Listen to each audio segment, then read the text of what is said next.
What is the grossest thing you've ever done? When I was really young, like 15 years old, we had this female dog.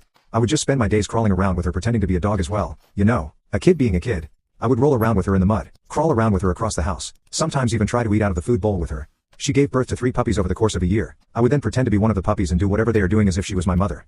Occasionally I would watch her breastfeeding her puppies and I would get curious on what it tasted like. So one day, I was playing around like normal pretending to be a puppy, and after an hour or so she began breastfeeding the puppies. I then straight up sucked on her nipple along with them. Obviously I was a wee little kid, so I didn't know any better. I was just trying to be a puppy too. But after getting breastfed I realized that I kinda like how it tasted. So I then would continue to drink milk from her for the next few months. It became part of my morning routine. I would even start experimenting by milking her into a cup and adding it to my cereal, or adding it to milkshakes. But remember, I was just a tiny little innocent kid.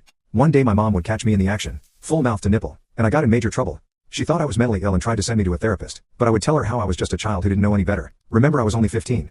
I also told her if she would have just breastfed me herself this wouldn't have been a problem to begin with. I gained consciousness a few years later and I remembered what I'd done, and I am a bit disgusted.